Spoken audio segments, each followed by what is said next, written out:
ખેડામાં શેઢી નદીના પૂરના પાણીથી તબાહી। ગળતેશ્વર તાલુકામાં પૂરના પાણીથી ખેતીને નુકસાન। હજારો વીઘા જમીનમાં શેઢી નદીનું પાણી ફરી વળ્યું। શેઢી નદીએ ખેતીનો ઓથ વાળ્યો। ખેડૂતોના ખેતરો બેટમાં ફેરવાતા પાકને ભારે નુકસાન। સરકાર નુકસાનીનો સર્વે કરી સહાય આપે તેવી માંગ ઉઠી છે। ખેડૂતોની પણ માંગ છે કે સરકાર સહાય આપે, નુકસાનીનો સર્વે કરી સહાય આપવામાં આવે। ગળતેશ્વર તાલુકામાં પૂરના પાણીથી ખેતીને મોટા પાયે નુકસાન પહોંચ્યું છે। ખેતરોના જે વિડીયો સામે આવ્યા છે, દ્રશ્યો સામે આવ્યા છે તે આપ જુઓ, જ્યાં સંપૂર્ણ પાણી જ પાણી જોવા મળી રહ્યું છે। ખેતરો જળમગ્ન થયા છે। વરસાદના લીધે શેઢી નદી ઊંડી થતી નહીં। અમે વારંવાર રજૂઆતો કરી પણ કોઈ તંત્ર સામે જોતું નથી।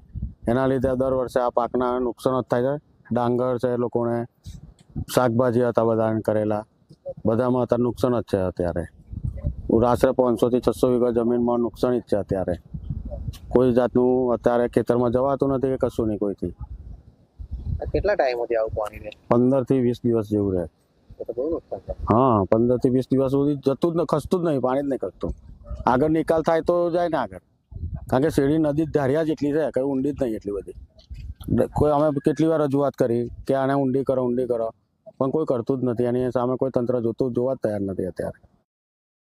આ શેઢી નદીનું પાણી આવી ગયું ને, એમાં બધાને ડાંગરો રોપીને નવરા થયા અને શેઢી નદીનું પાણી આવી ગયું તો ખાસા બધાને નુકસાન થયું। હજારો જેવું નુકસાન થઈ ગયું છે। સરકાર સહાય આપે એવી અમે વિનંતી કરીએ છીએ। બેન, કયા કયા ગામના ખેડૂતોને નુકસાન છે? મીઠાના, મુવાડા, ડભાલી, દાંતેડી, પાલૈયા, સનાદરા। શું કહે છે ખેડૂતો? શું કહે છે ખેડૂતો? એમ કે છે કે સરપંચ તમે કઈ બી કરો, કે સરકારને જાણ કરો કે।